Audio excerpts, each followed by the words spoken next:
Hello everyone, myself Riya Shah and I welcome all of you back to my channel. Also I am extremely sorry कि पिछले बार के video के बाद cases of Article 19 में काफ़ी delay हो गया. But now we are here and we are going to study different case laws of all the freedoms which are included in Article 19. And चालू करने से पहले अगर आपने अभी तक सब्सक्राइब नहीं किया है तो बेल आइकन प्रेस करें और मेरे चैनल को सब्सक्राइब करें एंड वीडियो को लाइक करें.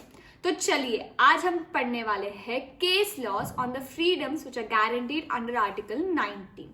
फ्रीडम्स क्या होती है और रिस्ट्रिक्शंस कौन से हैं वो हम ऑलरेडी पढ़ चुके हैं. आज का जो सेशन है उसमें हम डिफरेंट केस लॉज के साथ उनका एनालिसिस करेंगे. सबसे फर्स्ट फ्रीडम जो है वो है freedom of speech and expression और उसमें हम करने वाले हैं 2 केस लॉज. फर्स्ट है Prabhudutt versus union of India. अब ये केस में क्या हुआ था, जो तिहाड़ जेल है उसमें 2 कॉन्विक्ट्स थे, रंगा और Billa. Now the chief reporter of Hindustan time wanted to interview those 2 convicts, लेकिन जो तिहाड़ जेल के सुपरिटेंडेंट हैं उन्होंने मना कर दिया.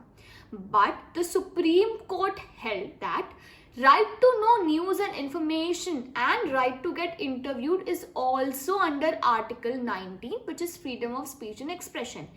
Hence, superintendent ने जो मना किया था that is invalid और जो परमिशन ग्रांट की गई है इंटरव्यू के लिए that is perfectly valid and hence जो चीफ रिपोर्टर है हिंदुस्तान टाइम का उन्होंने रंगा और बिला को इंटरव्यू किया.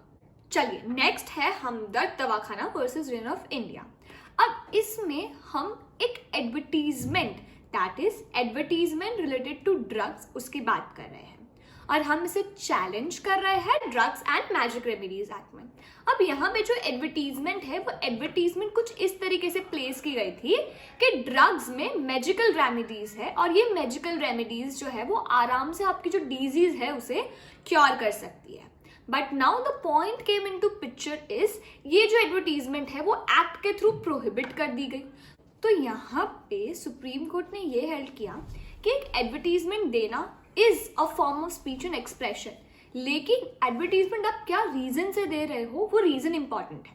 सो यहाँ पे एडवर्टीजमेंट देना was for commercial purpose that is for trade purpose, लेकिन freedom of speech and expression में हमने ये कहीं नहीं कहा कि आपके ट्रेड के लिए या फिर कमर्शियली आपके यूज के लिए ये freedom of speech and expression आप एक्सरसाइज कर सकते हैं. Hence if advertisement is of commercial nature it falls out of the scope of freedom of speech and expression. अब जो हमारा नेक्स्ट फ्रीडम है वो है फ्रीडम ऑफ असेंबली. इसमें हम केस करेंगे दसप्पा वर्सेस एडिशनल कमिश्नर. अब इसमें क्या हुआ कि पुलिस एक्ट को हमने चैलेंज किया, उसमें सेक्शन 30 जिसमें ऐसा कहा गया है कि अगर पब्लिक को कोई प्रोसेशन कैरी आउट करना है या फिर कोई भी फॉर्म ऑफ असेंबली करनी है which is going to hamper public order तो उन्हें प्रायर परमिशन लेनी होती है मैजिस्ट्रेट की. अब इस एक्ट के अंदर मैजिस्ट्रेट को पावर दी गई है कि वो चाहे तो लाइसेंस को ऑथराइज कर सकते हैं और चाहे तो लाइसेंस के लिए मना बोल सकते हैं. तो ये जो सेक्शन है उसे चैलेंज किया गया ये बोल के कि मैजिस्ट्रेट के पास जो पावर है वो पावर अगर वो एक्सरसाइज करेंगे और लाइसेंस ग्रांट नहीं करेंगे तो हमारा फ्रीडम ऑफ असेंबली क्या होगा, हैम्पर होगा. बट सुप्रीम कोर्ट ने क्या हेल्ड किया कि जो पावर दी गई है वो रीजनेबल रेस्ट्रिक्शंस को ध्यान में रख के दी गई है कि पब्लिक ऑर्डर मेंटेन रहे, पीस मेंटेन रहे, इसीलिए हमने मैजिस्ट्रेट को पावर दी है. Hence this section in this act is perfectly valid. चलिए नेक्स्ट है फ्रीडम ऑफ एसोसिएशन और उसमें सबसे फर्स्ट केस है Damayanti versus union of India. इसमें हमने चैलेंज किया हिंदी साहित्य सम्मेलन एक्ट को. अब इस एक्ट के तहत क्या हुआ कि ये जो पहले से कुछ लोगों ने मिलकर हिंदी साहित्य सम्मेलन का जो एसोसिएशन बनाया था ये एक्ट के आने के बाद उस एसोसिएशन में कुछ लोगों की एंट्री हो गई.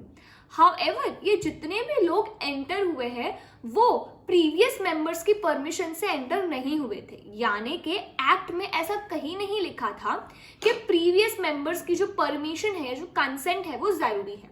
तो पिटीशन फाइल हुआ. सुप्रीम कोर्ट ने ऐसा कहा कि जितना फ्रीडम आपके पास एक एसोसिएशन फॉर्म करने का है उतने ही फ्रीडम का मतलब ये होता है कि आप एक एसोसिएशन में वॉलंटरीली रहे और जो लोग आ रहे हैं या जो लोग जा रहे हैं वो वॉलंटरीली हर किसी के कंसेंट से रहे. Hence, what was stated that right to association means right to continue in an association voluntarily with the persons you like. Next case है हाजी मोहब्बत वर्सेस डिस्ट्रिक्ट बोर्ड मलाना। अब इस केस में एक रेस्ट्रिक्शन प्लेस किया गया था स्कूल टीचर पे कि आप कोई भी एक पॉलिटिकल इंस्टीट्यूशन के साथ एक एसोसिएशन फॉर्म करने से पहले प्रायर परमिशन देंगे। तो टीचर ने पिटीशन फाइल किया ये बोल के कि ये जो परमिशन है वो परमिशन मेरे फ्रीडम ऑफ एसोसिएशन को हैम्पर करता है, यानी कि वायलेट करता है। But the supreme court held कि एक टीचर के कुछ लिमिट्स होते हैं और कुछ डिसिप्लिन होते हैं। हेंस उस डिसिप्लिन को ध्यान में रखते हुए अगर वो कोई पॉलिटिकल इंस्टीट्यूशन के साथ अपना एसोसिएशन फॉर्म कर रहे हैं तो स्कूल के पास पूरा राइट है कि वो उनकी परमिशन का प्रायर कंडीशन रखे। And if the teacher does not fulfil that, he और she is most eligible to disqualify.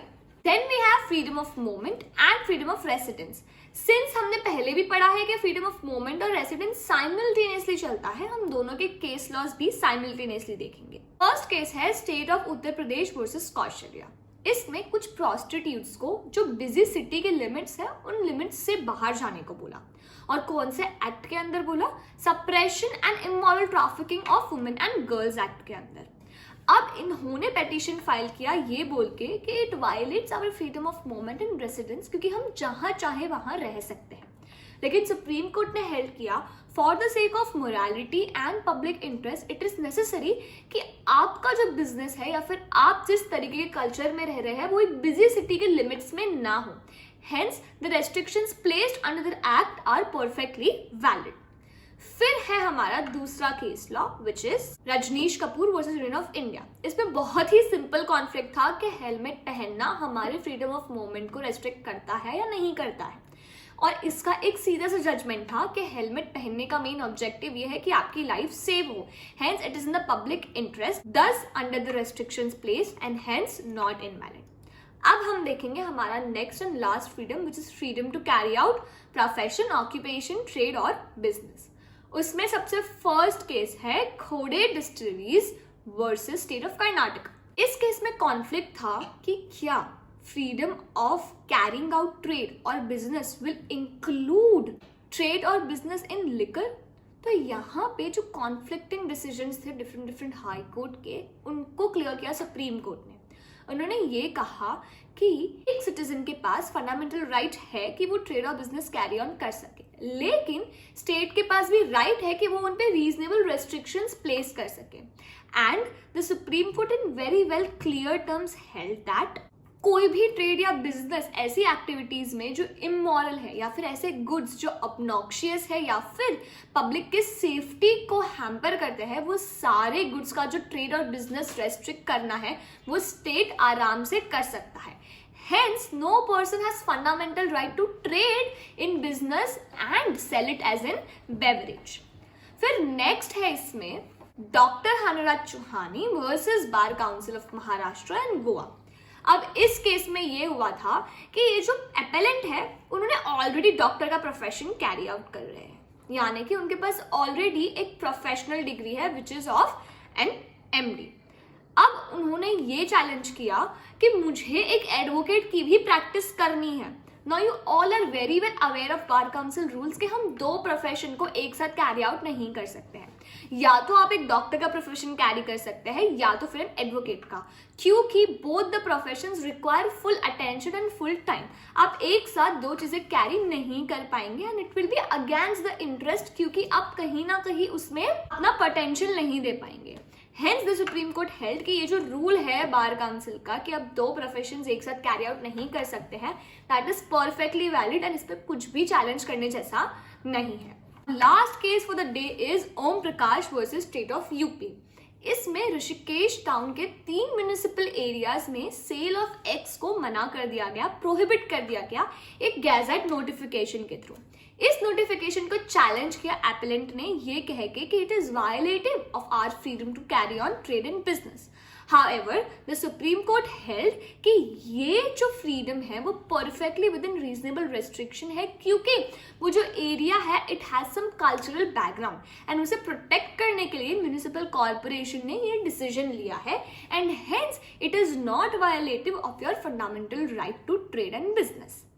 That's it for today guys. I hope कि आपको ये सारे केस लॉ समझ में आए हो। Now while writing exam one of the most important point two note is, आप आर्टिकल 19 के डिस्क्रिप्शन में सबसे पहले फ्रीडम है कौन से आर्टिकल के अंदर आता है और उसका रीजनेबल रेस्ट्रिक्शन का क्या आर्टिकल है। Then you put in some detail कि ये जो रेस्ट्रिक्शन है उसका मतलब क्या होता है और फ्रीडम का मतलब क्या होता है, और उसको सपोर्ट करते हुए आप 2 या 3 केस लॉज लिखेंगे आपके हिसाब से। If you write this much, your answer is good to go and you will score great marks in your examination point of view. Thank you so much guys. Bye bye. I'll meet you in the next class. Till then, take care.